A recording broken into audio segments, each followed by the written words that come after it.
What's the story, Morning Glory? What's the word, Hummingbird? Thank you so much for clicking on my channel and for joining me for this review of Married at First Sight, Season 18, Episode 4, Wedding Bliss or a Miss. I want to start talking about Michelle and David. So when we first see Michelle and David, Michelle is in their hotel room. Or not, they're not at a hotel, they're at a resort in Mexico. So she's in their room and she's by herself and she is talking on the phone to a friend or a relative, and she's talking about the struggles that she's been having with David, how they have nothing in common. And obviously, she's still very tripped up about the living situation with him living in his parents' basement, even though people have told me that he did say on the show that he was paying rent to his parents. So I'm like, okay, if he's paying rent to his parents, then why is he staying there? Because, and I understand that rent can be expensive in various places. So maybe the rent that he's paying to his parents is not as much as he would be paying if he lived on his own. But if your parents are letting you live there because you don't have to pay as much rent, in a way, it's still kind of like your parents are kind of still taking care of you, simply because they're not charging you as much as, an apartment complex or a condo, or if you're renting your own home or buying your own place, still gonna be a lot cheaper. So either way, it's not like he's paying his parents 1,700, 2,000, 3,000 a month. I highly doubt that, because he talks about how living with his parents is helping him save money. So if his parents are charging him less rent than he would pay out, in the marketplace, that's great. That's wonderful. But the girl is still hung up on the fact that he's living in his parents' basement. So she talks about that with her friend, and her friend tells her, well, now you're here, you don't really intend on leaving, so why don't you just try to make the best of it? And I totally agreed with the friend. Now that you're here and you don't want to leave, instead of being mopey and grouchy and moody and upset, try to make the best of it. You're not making your decision right now that, y'all are going to stay together forever, because decision day is still coming. So try to just make the best of it, and make up your mind on decision day what you want to do. So I'm like, I'm not understanding why she's choosing to be negative and she's choosing to be upset, instead of trying to have a good time and getting to know him and like make the best of her situation. Now, at some point, um, there's a scene with David and Madison, who was the wife of Allan. So Madison and David are at the resort gym and they're working out together. And David is telling Madison about his issues with Michelle. And Madison tells David that he needs to be a little bit firmer with Michelle. Now, Michelle, she's so moody and she's so sensitive that if he were to do that, there's a really good chance that either Michelle will either knock him out or pack her bags and leave. This is like being around Michelle is like walking a tightrope. Um, I would not take that advice. If I was David, I would not listen to Madison. I don't think he needs to be firmer with her. I think that he needs to be lighter with her, and he definitely needs to give her her space. And we'll talk about all that later. But yeah, I did not agree with Madison telling David that you need to, take a firmer stand with her, because, she shouldn't be acting like this with you and she needs to do better. And I didn't understand why Madison would give that type of advice to David. Um, yeah, I didn't think that was positive at all. So they're talking about their relationships, David and Madison, while they're working out, past their past relationships and what's going on in their marriages. And David tells Madison that he was previously engaged with a woman that he was in a 12-year relationship with, and he even has that woman's name tattooed on him. And he has told Michelle none of this. So I don't think he's really had a chance to tell Michelle anything like this, because Michelle has put up this wall, and he can't connect with her. I don't think there was ever really an opportunity for him to let her know, hey, this is what's been going on with me. This is my past, what I've been through, because this woman has had a wall up since the wedding, because we all know that she had a breakdown at the wedding with her bridesmaids in the bathroom as soon as she found out that he was still living at home with his parents. So ever since then, she has been unapproachable to David. And I don't think David really had that opportunity to share that much information or to get that personal with her. So after that, after he comes back from his workout with Madison, he comes back into the room. He sits down with Michelle and they're talking about their relationships. And basically, he's asking her some questions about her past. She's not giving up much information. She's giving very short and curt answers. She's not expounding on anything. She's not digging deeper. She's not giving much details of anything. So he'll ask her a question and she basically gives him like a one-word response. And he was basically setting up the scene to enable him to tell her about his past relationships. So when he starts talking about his past, he talks about the ex that he was engaged to for 12 years. And that was a shocker for Michelle. She was shocked about that he had been previously engaged, but she didn't ask too many questions. She wasn't that interested because she's checked out. Michelle has completely checked out at this point. And I'm not understanding, like, Michelle, why do you want, if you're miserable, you're not happy with the person that they chose you for, and you knew that this was a possibility. Anybody who goes into this process knows there's a possibility that they can match you with someone that you 100% feel like, it's just not going to work out between us. But like I said, make the best of it. Um, Ask him questions, but there's no need to make him miserable too. If you're feeling awful and you're feeling miserable, there's no need to make him miserable too. But she wasn't going to ask him any questions. And then he told her that he had tattooed his ex's name on his chest. And she was like, oh, she hated that even more. That really, really turned her off. And so he tells her that, I've been wanting to get this name covered up for a very long time. So, now that, you and I are together, I thought about, let's make a date of it, or let's have a moment or whatever and go to the tattoo parlor, and I can get it covered up. And it'll be like a fun little date for the two of us where I'm, erasing my past or whatever. And she was like, I'll pass. She gave him a very hard no. She said, no, I'm not interested in that. And in the confessional, she went even further in her confessional, and she was telling us, I want no parts of that whatsoever. There's nothing cute about that. There's nothing fun about that. I don't want to have anything to do with him getting that tattoo covered up.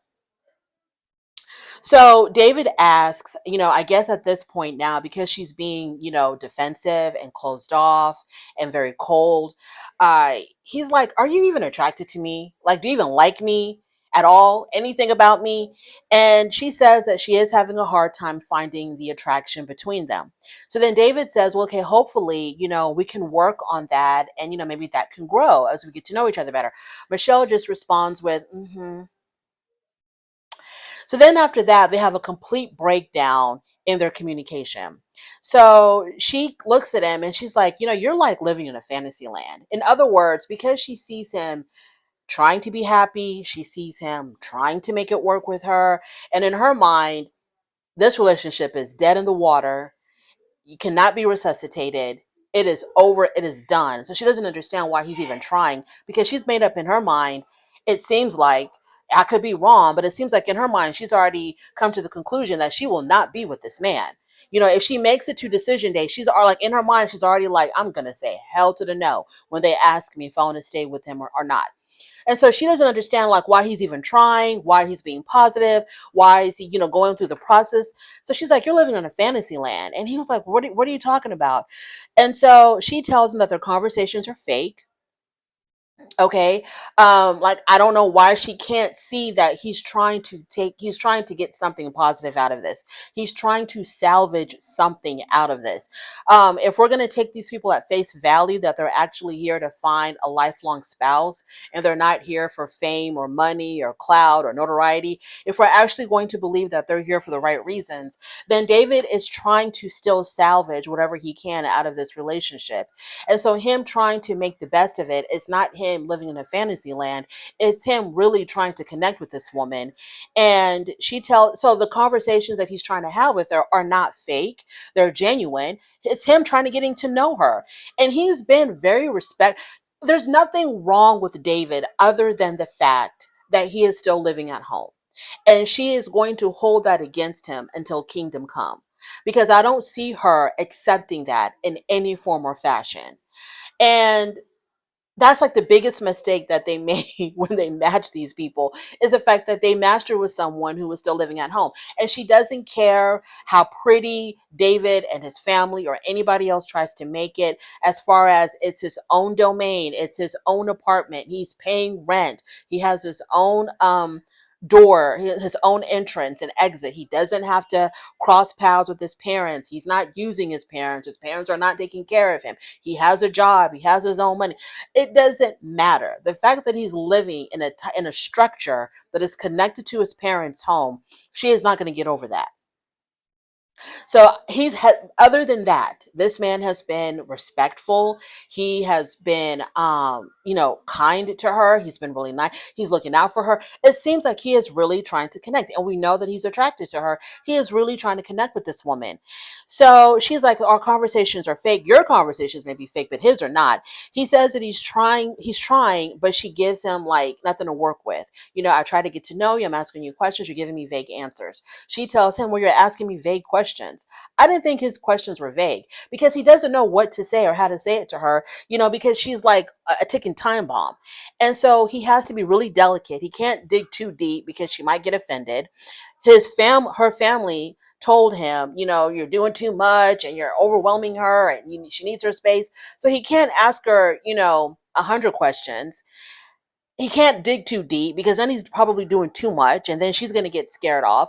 So he's trying to keep it as light and casual as he possibly can. But then she's like, oh, your questions are vague.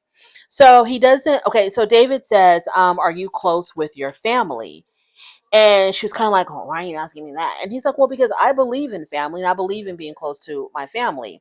And, she didn't care about that. So then he suggests, do you want to go do something? Do you want to go take a walk or get something to eat or explore the grounds? And she's like, nope, I really don't. And then, he was like, okay, well, if you change your mind, let me know. So there's a moment when the girls are doing yoga and the guys are they're taking shots. They're doing some type of a taste testing for some type of alcohol.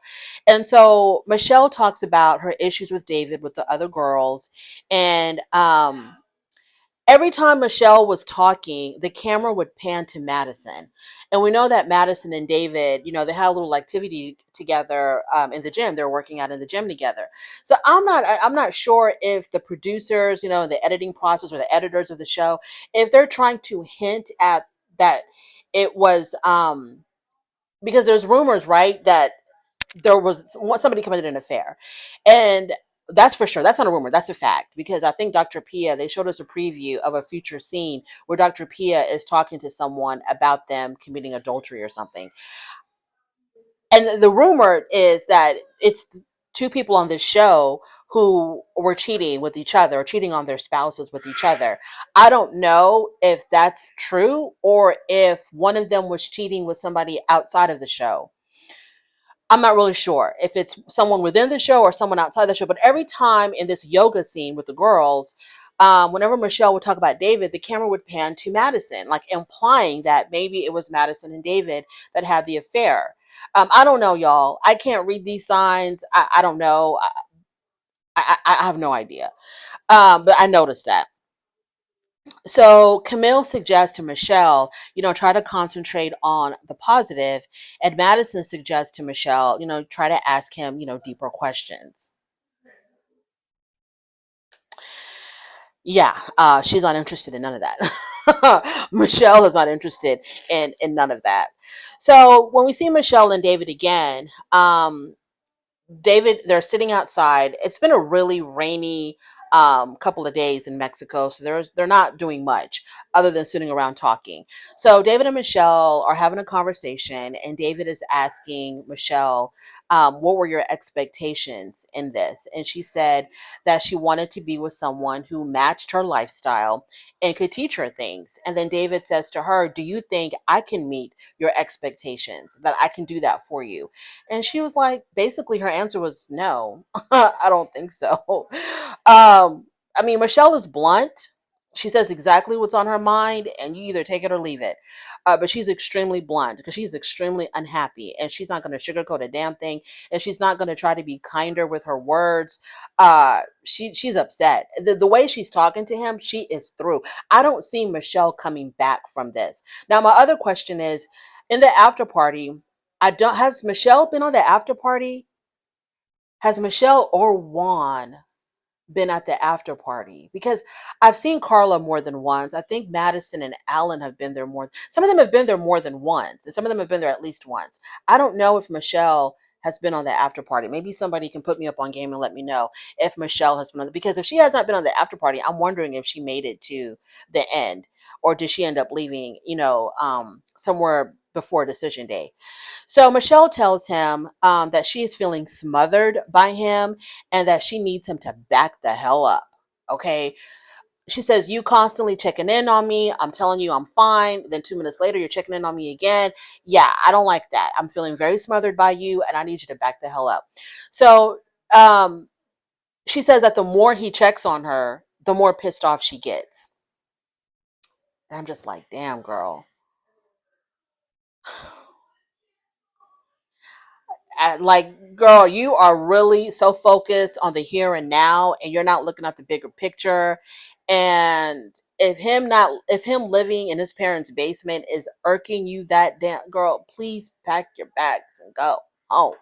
Just leave, because you're spoiling everybody else's mood. Because I'm pretty sure everybody's sick and tired of talking about David and Michelle and the fact that they're not connecting because David lives at home with his parents. Okay, I'm pretty sure people are tired of that being a topic of conversation. I'm pretty sure David is tired of hearing that from you. You don't like it, it's not your thing, you're not going to get over it, because he's not going to be moving out while you're on this show. Okay, while y'all are on this show, he's not going to be moving out anytime soon. So if this is bothering you that much and you're this miserable, girl, go home. You're not held hostage or captive, and you talk about how successful you are, so you're not hurting for this married at first sight money, then just go home. So David gets frustrated now. She's told him, "I need you to back up. I don't need you checking on me, and you're smothering me." So he's like, "Oh, I got you. Say less, say less. I got you. I'm going to back all the way up. I'm going to back up, so far away from you, you won't even be able to see me." So Michelle then tells him, because, she was trying to say something, and evidently he cut her off. So she gets frustrated with that. It's like, you keep cutting me off. I can't finish a sentence. So then he gets up and he leaves. Okay. Him and his side pony, they both walk out and leave. Then they come back and he sits down and he tells her that he also needs space from her as well. And, but he's going to continue to fight for this marriage. And I'm pretty sure that really pissed her off. I'm pretty sure that really pissed her off. I don't know if this girl she can't be worried about image, because some of these people who come on this show, they don't want to be the one to leave or be the one to break up the marriage, because they don't want to look like the bad guy. So they'll stick it through as far as they possibly can. I thought maybe Michelle was that way. The reason why she just doesn't get up and go home, maybe she doesn't want to look like the bad guy, because this guy is really trying hard to connect with her. But she is already looking like the bad guy. She should know that how she's talking to him already makes her look like the bad guy. So Michelle tells us in her confessional that she wants to leave, but she says that she owes it to herself to stay. Okay, but you owe it to us to not make us so damn miserable, and to, make this enjoyable for us. The next time that we see Michelle and David, they're on the boat. Everybody took an outing. They all got together as a group and they went out on a boat or a yacht or something. And everybody's having a good time. Everybody's vibing except for Michelle. Even David is trying to, have a good time with the rest of the cast. Michelle is the only one that's kind of like, she's kind of to herself. She'll only like really hang out with the girls, but she's not she's not really like having a good time at all. So she pulls one of the producers to the side and she starts crying. And the producer is like trying to console her, trying to ask her, "Hey, what's going on? What's wrong?" The producer asks her, "You got married for a reason. Do you remember what that reason was?" And Michelle's like, "No, I don't. I can't." Not even trying. Not even trying. And that's where the episode ended, at that point right there. At the after party, when it came to David and Michelle, um, they talk about Madison and David's conversation at the gym. Um, both it was Carla, Allan, and David. They showed the clip of David and Madison working out at the gym. So Allan saw his wife working out with David at the gym, and they asked Carla and Allan, "What do you think?" I'm talking about Keisha, not Polium. She asked Carla and Allan, "What do you think about the advice that Madison gave to David about how he needs to be a little bit firmer with Michelle?" And I think both of them were like, "Yeah, I would not have said that." They're like, "No, we would not have advised him to do that." David said he liked the advice that Madison gave him. He appreciated the advice that Madison gave him. Then they also talk about, yeah, that was about it, I think, that I wanted to talk about as far as the after party. But they did say that, okay, so they were showing them clips of these really hard conversations that David and Michelle were having. And they were like, yeah, David took it like a champ. David took it like a champ. He was really, patient with him. Carla said if it was me, it would have gone completely different. If she would have talked to me like that, it would have gone completely different. Keisha Napoleon asked David, so when the cameras are there, we see y'all having these conversations. So what is going on when the cameras are not there? And David says they don't talk. When the cameras were not there, they were not having any conversations at all. It really, really, really sucks when you have someone who is not going to try at all, who completely does not understand the purpose of this process. They don't get it. It's like, for whatever reason, the experts thought that y'all were a good match for one another, the casting directors or the producers, whoever's making these decisions. And, just try to give it your all, try to make it. You still have decision day to say no. Just because you try to have a good time, it doesn't mean that you're committing the rest of your life to this person. You still have the decision day to be like, yeah, this is not going to work out for me. Okay, so after that, I want to talk about Madison and Allan. So I think so. Madison and Allan, like I said, Madison had that conversation with David when they were working out in the gym. After that, she comes back to the room and she talks to Allan about what her and David talked about and the advice that she gave David and what David and Michelle are going through. And Allan is like, okay, that's cool, but let's talk about us. So she asked him, how does he handle conflict? I forgot exactly what he said, but whatever he said made her say that, well, this kind of makes you look like a pushover. You kind of appear like you're a pushover. And it's because, he puts others he puts other people's needs before his own. He puts other people before him. And she said that he was a pushover for that. And I was like, okay, that's odd. So then he bluntly asks her, do you consider me a pushover? And Madison tells him, yeah, you are a caregiver, but I need you to think more about yourself. Like, that's odd advice because normally, and most people would tell you to think less of yourself and to think more of others. And that's how he is. And on the after party, he talked about how he is a caregiver. I guess, in his mother's home, he was the only male, so he was there looking out for his mom, looking out for his sisters. That's what he's used to. That's what he does. That's what comes naturally for him. And she kind of used that against him, like, well, you're a pushover. And I'm like, girl, excuse me? Because he's considerate and he's kind and he's caring and he puts other people before him, that makes him a pushover? I thought a pushover was somebody that never stands up for themselves and can be easily manipulated or controlled by other people. And they'll do things guided by other people that will be to their own detriment. That's what I thought a pushover was, not someone who considers others before themselves or who cares about others more, before they care. That's not a pushover. That's just a very caring person. He may be caring to a fault, but he's not a pushover. And I think he was really offended by that. That she would call him a pushover, and anybody would be offended by that. Like, why are you taking his kindness and using it for weakness and using it against him? So then after that, we see them paddle boating, and they're talking about his style of clothes or his style of fashion. This is also something that bothers her. She doesn't like it. She says that she wouldn't be seen walking down the street with him when he's dressed in one of his, Allen-esque outfits. And I'm like, who the hell made her the style police? I mean, her style isn't taking my breath away. But then again, I don't care about clothes. I don't care how somebody's dressed. If it's clean and if it's not wrinkled, I'm cool with it. I really don't care. If you want to show up at a formal event with me wearing Bermuda shorts and sandals, I don't give a damn. I don't care. That's you. Okay, that's not me. That's you. So I don't care how people dress, what their style is. None of that has no effect on me whatsoever. But she used, and I don't think she really cares about his style. I think she doesn't like him, which is kind of heartbreaking for me because I thought their wedding to me was one of the best weddings of this season, but whatever. Um, she doesn't like him, and so she's nitpicking now. She's talking about things about him that she claims are bothering her. But if he looked like these pretty boys that she's used to, these so-called pretty boys that she's used to, she'd be singing a different tune with that pretty boy wearing the same clothes that he's wearing. So she's just, picking on him. On the when she was hanging out with the girls for yoga, where did she tell the girls about him?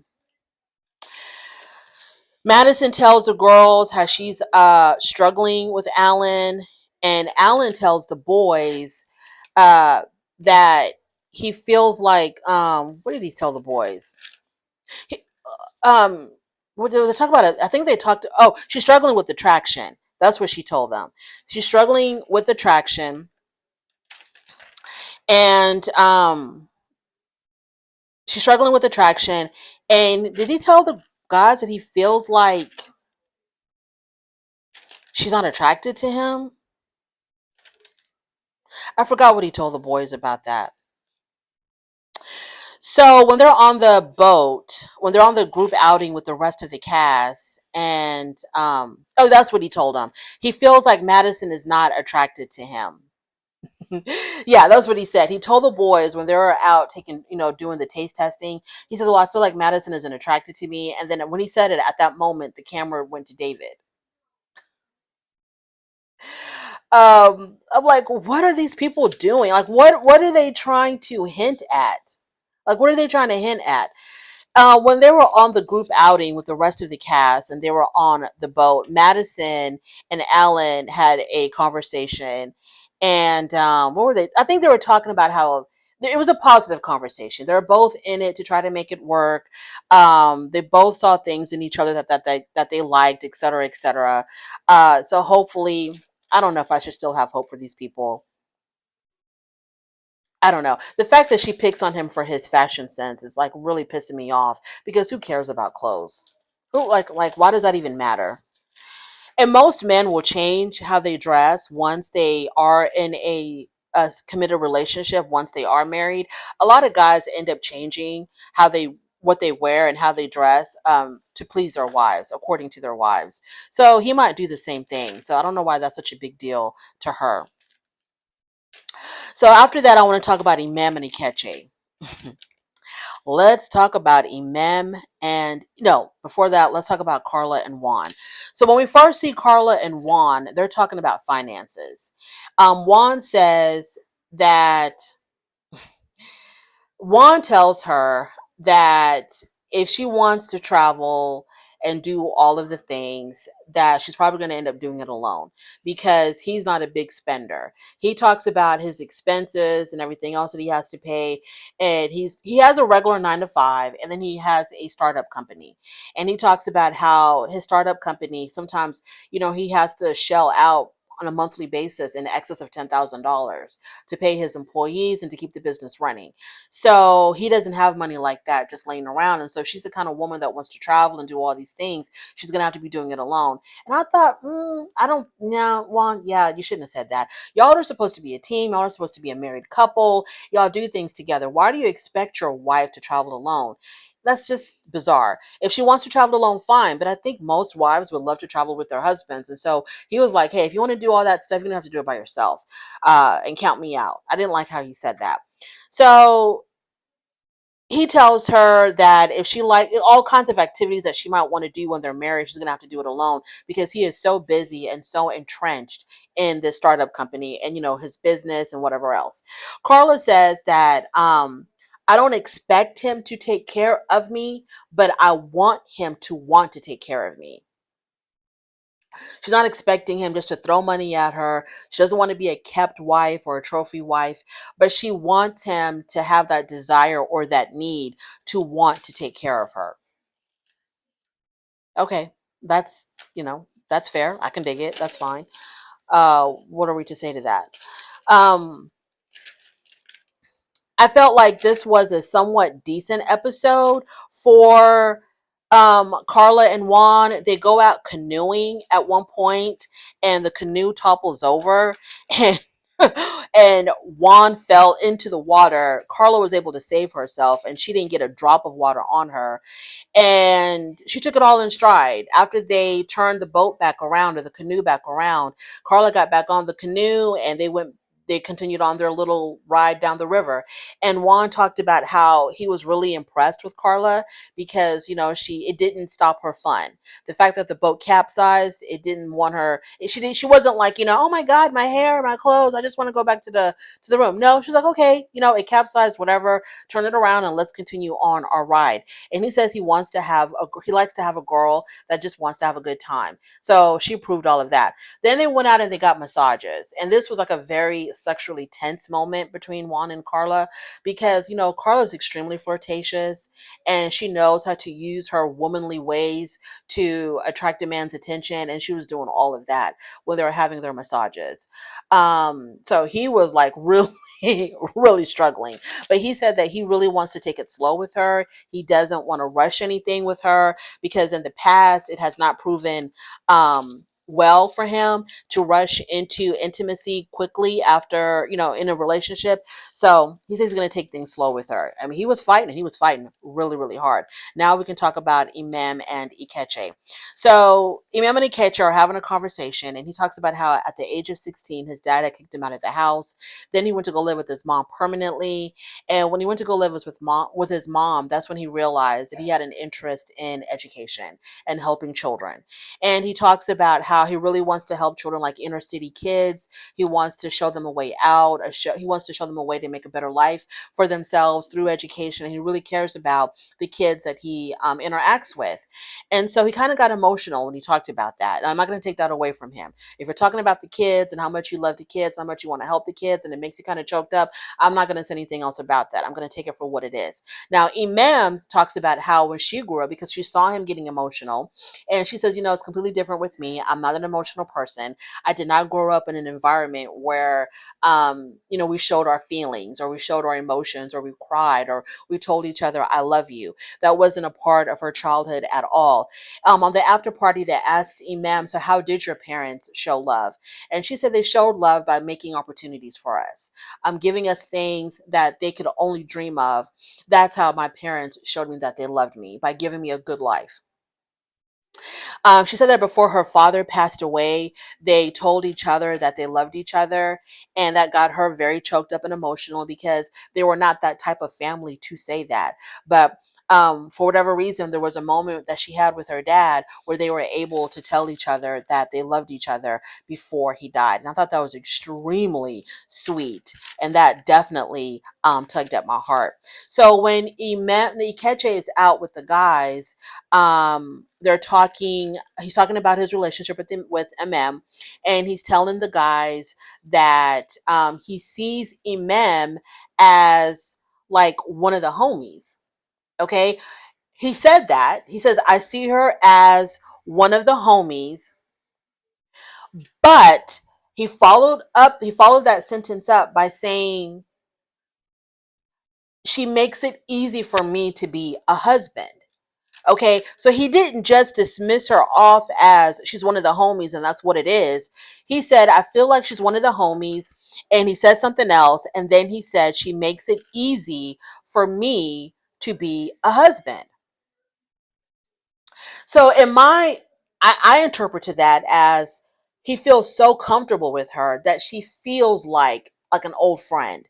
She feels like a friend. They have that friendship between them, but they also have that element of husband and wife. And it makes him want to be, it makes it easy for him to want to be her husband. That's how I took it. Unfortunately, when they had their one-on-one conversation after that, um he didn't, it didn't go well. So they're having a conversation, and Ikechi talks about how about what they talked about when he's hanging out with the guys, and he mentioned to her, yeah, I told my friends, or I told the guys that you're like one of the homies. And she was like, you said what now? You told them what? And he was like, yeah, I told them that you're like one of the homies. And I wish that he would have followed that up by saying, and I also said that you make it easy for me to be your husband. Like, why didn't he follow that up? Why didn't he say that? Why did he just leave it at that? I don't understand. So she was caught up with that, and she couldn't let that go. And so he was trying to steer her away from that. And he's like, I need you to, take it back a little bit, and get out of that homie land. You just get out of that homie land.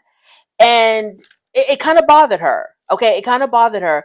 But then, he was able to kind of smooth it over a little bit. I just wish that he would have followed it up with her and told her, yes, that's what I said, because I feel like we're friends. I feel like, you are, we're homies because we get along so well. It's so easy for us. It's so comfortable for us. It's like we've known each other forever, but I also see myself as your husband. But he didn't say that. So he tells her not to dwell in the homie place. So he's like the master of words. I don't know why he didn't make it better. And calling her one of the homies is not grounds for divorce, obviously. But he had an opportunity, I think, to really smooth it over and to really make it better. And I don't think he took that opportunity at all. Now, they're still in the running, y'all. We're not going to give up on Ikechi and Imam. Personally, okay, my personal opinion, I think Ikechi's putting on a show, in my personal opinion. And maybe him saying that she's like one of the homies was a slip up for him. Maybe that's how he really feels about her. Maybe he doesn't really feel that romantic connection, because he also told the guys that they're taking it slow when it comes to intimacy. They're going to be taking it real, real slow. They're not going to be rushing into anything. I think at this point, up until this point, no one has consummated their marriage, I think. So, moving on to Camille and Thomas.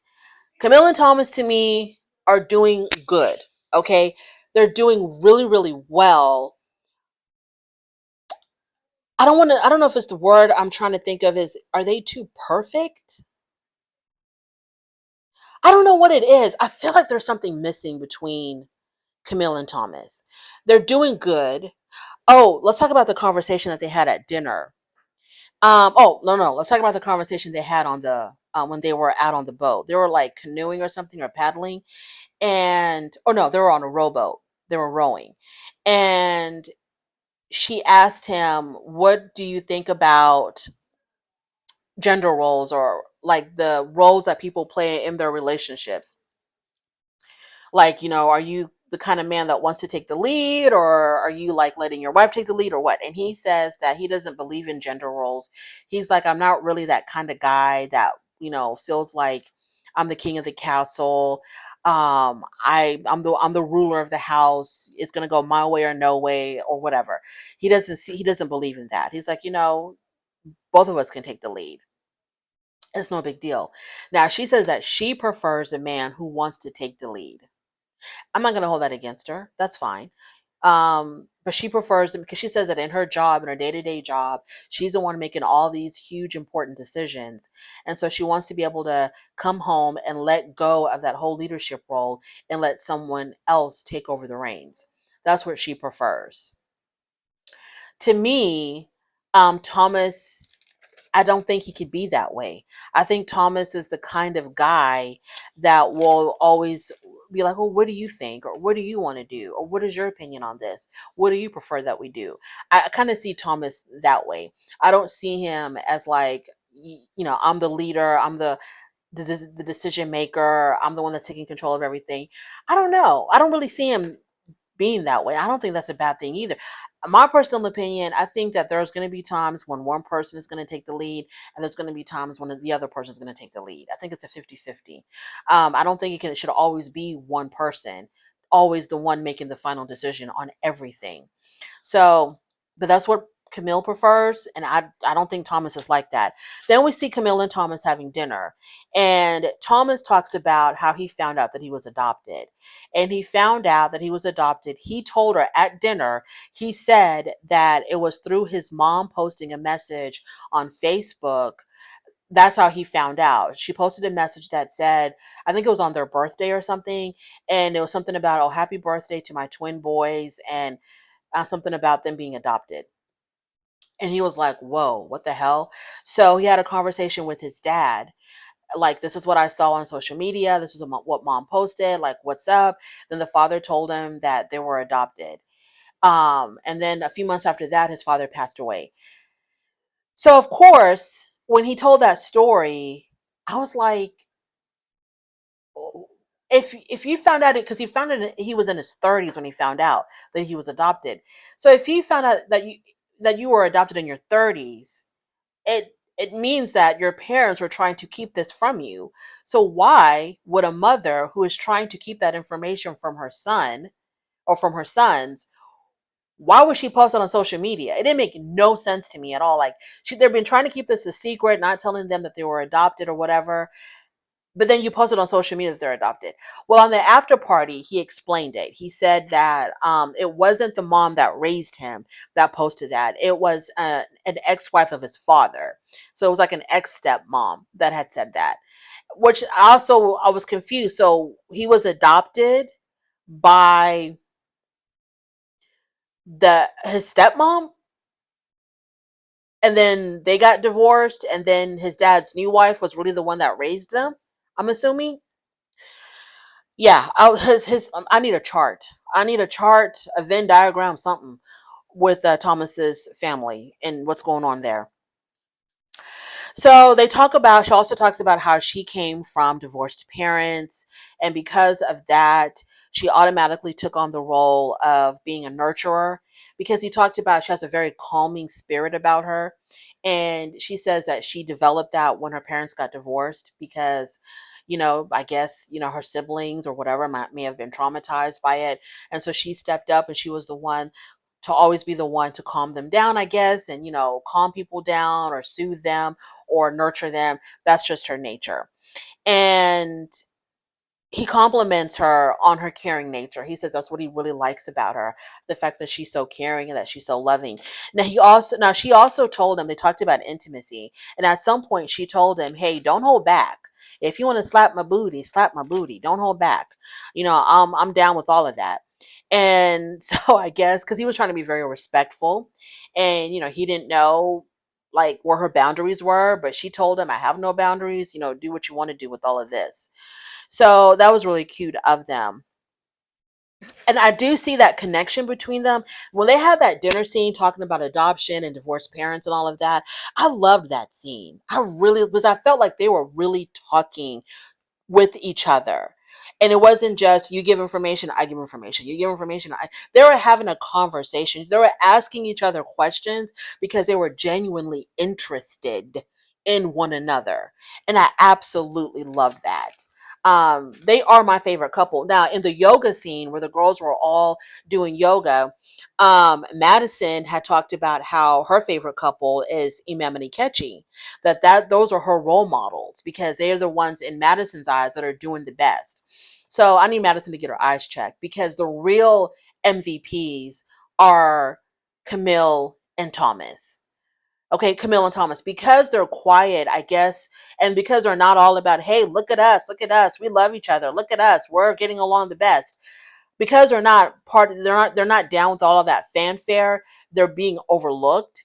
But if you want to emanate someone, Okay, if you want a couple to follow, if you want a couple that you feel like you can learn something from, you need to study Camille and Thomas. I can barely remember their names, but you need to study Camille and Thomas because I think they're getting it right. Out of all the couples this season, Camille and Thomas are getting it right. And I love the fact that they're mature.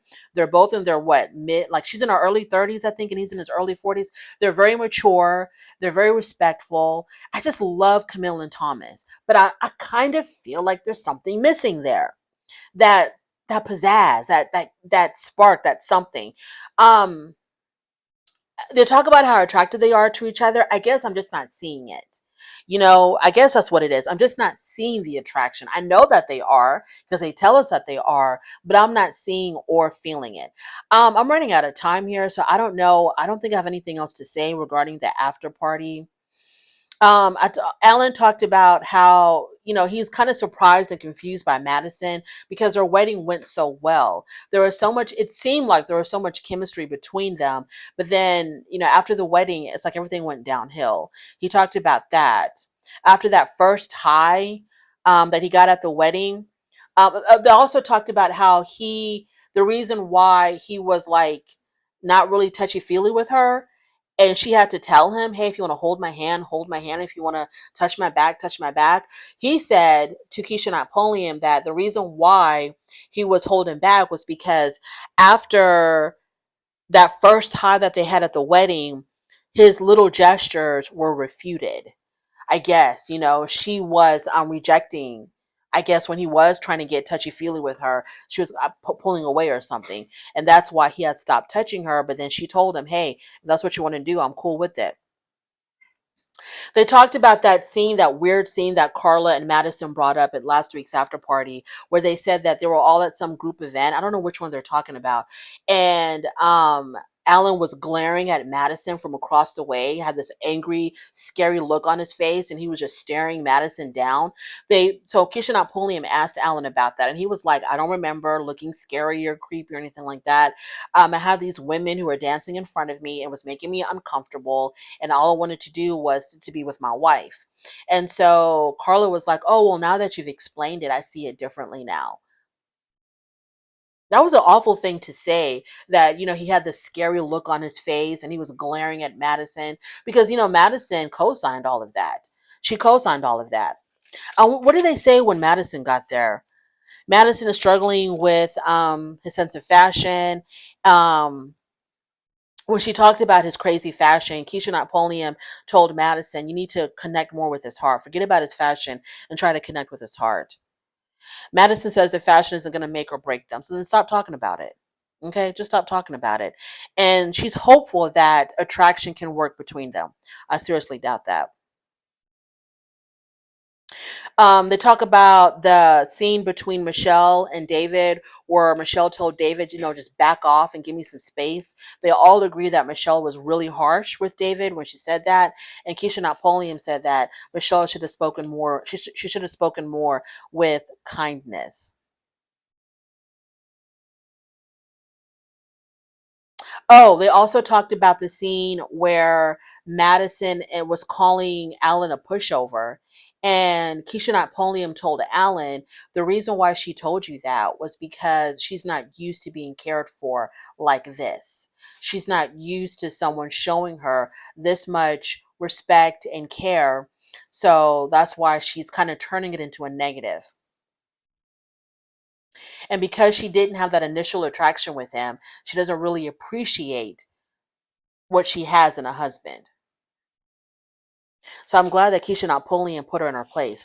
I like how Keisha Napoleon can put someone in their place with so much love and kindness, but she is really putting you in your place. She's teaching you a thing or two, and she does it so well. I love Keisha Napoleon. Thank you so much for joining me, y'all. I seriously doubt anybody made it to the end.